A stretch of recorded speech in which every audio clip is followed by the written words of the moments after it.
পাবদা মাছ আমাদের সবারই কম বেশ পছন্দের একটা মাছ, তাই আজকে আপনাদের সাথে পাবদা মাছের ঝোলের রেসিপি নিয়ে হাজির হয়েছি। আর এত সহজ উপায়ে রান্না করেছি যে যে কেউ চাইলেই এই রেসিপিটা সহজেই তৈরি করতে পারবে।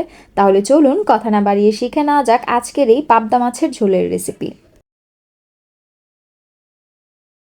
প্রথমে আমি নিয়ে নিয়েছি 9টি পাবদা মাছ, আর এই মাছগুলোকে আমি ভালোভাবে ধুয়ে পানি ঝরিয়ে নিয়ে নিয়েছি। আর এখন আমি এর মধ্যে দিয়ে দিচ্ছি সামান্য লবণ, সামান্য হলুদ গুঁড়া এবং সামান্য মরিচের গুঁড়া।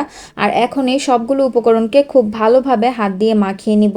আর মাছগুলোকে রেস্টে রেখে দিব অ্যাটলিস্ট আধা ঘন্টার জন্য। চুলায় একটি প্যান বসিয়ে তার মধ্যে পরিমাণ মতো তেল দিয়ে আমি এখন মাছগুলোকে ভেজে নিব। সো গরম তেলের মধ্যে আমি এখন একে একে মাছগুলোকে দিয়ে দিচ্ছি।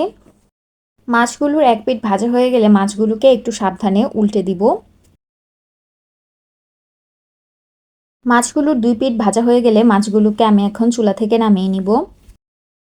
অন্যদিকে চুলায় একটি হাঁড়ি বসিয়ে তার মধ্যে দিয়ে দিলাম 1/3 কাপ পরিমাণ রান্নার তেল। তারপর এর মধ্যে দিয়ে দিলাম হাফ কাপ পরিমাণ পেঁয়াজ কুচি। আর এখন আমি এই পেঁয়াজগুলোকে নেড়ে চেড়ে লাইট ব্রাউন হওয়া পর্যন্ত ভেজে নিব। পেঁয়াজগুলো ব্রাউন কালার হয়ে গেলে এখন আমি এর মধ্যে দিয়ে দিব হাফ কাপ পানি, যেন আমি বাকি মশলাগুলো দিয়ে দিতে পারি। আর চুলার আগুনটা কিন্তু এ পর্যায়ে মিডিয়াম লো হিটেই থাকবে। প্রথমে আমি দিয়ে দিব স্বাদ মতো লবণ, তারপর দিয়ে দিব 1/3 চা চামচ হলুদ গুঁড়া। এখন দিয়ে দিব প্রায় 1 চা চামচ মরিচের গুঁড়া। মরিচের গুঁড়াটা আপনারা আপনাদের প্রয়োজন অনুযায়ী বাড়িয়ে কমিয়ে নিতে পারেন। এখন দিয়ে দিব হাফ চা চামচ জিরার গুঁড়া। আরও দিয়ে দিব হাফ চা চামচ রসুন বাটা। এখন এই সবগুলো মশলাকে খুব ভালোভাবে নেড়েচেড়ে মিশিয়ে নিব। মশলাটা মিশিয়ে নেওয়ার পরে এখন আমি সেই ভেজে রাখা মাছগুলোকে একে একে সেই ঝোলের মধ্যে দিয়ে দিব। এই পর্যায়ে আমি মাছগুলোকে খুব আলতোভাবে মশলাটার সাথে মেশানোর চেষ্টা করব, তবে একটু সাবধানে কাজটা করতে হবে, না হয় কিন্তু মাছগুলো ভেঙে যাওয়ার চান্স থাকবে। এভাবেই একদম লো হিটে মাছটাকে এবং মাছের মশলাটাকে খুব ভালোভাবে কষিয়ে নিব। খেয়াল রাখতে হবে যেন নিচ দিয়ে লেগে না যায়।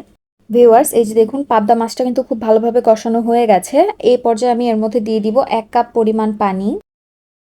ঝোলটার সাথে মাছগুলোকে একটু আলতো করে মিশিয়ে দিব। আর চুলার আগুনটা মিডিয়াম হিটে রেখে মাছটাকে এখন আমি কুক করব যতক্ষণ না পর্যন্ত ঝোলটা কিছুটা শুকিয়ে যাচ্ছে। ভিউয়ার্স, এই যে দেখুন ঝোলটা কিন্তু প্রায় অনেকটাই শুকিয়ে এসেছে। আমি মাখো মাখো ঝোল রাখবো তাই এতটুকু শুকিয়েছি, তবে আপনারা চাইলে আরও বেশি ঝোল রাখতে পারেন। তো এ পর্যায়ে আমি দিয়ে দিচ্ছি কয়েকটা কাঁচামরিচ ফালি।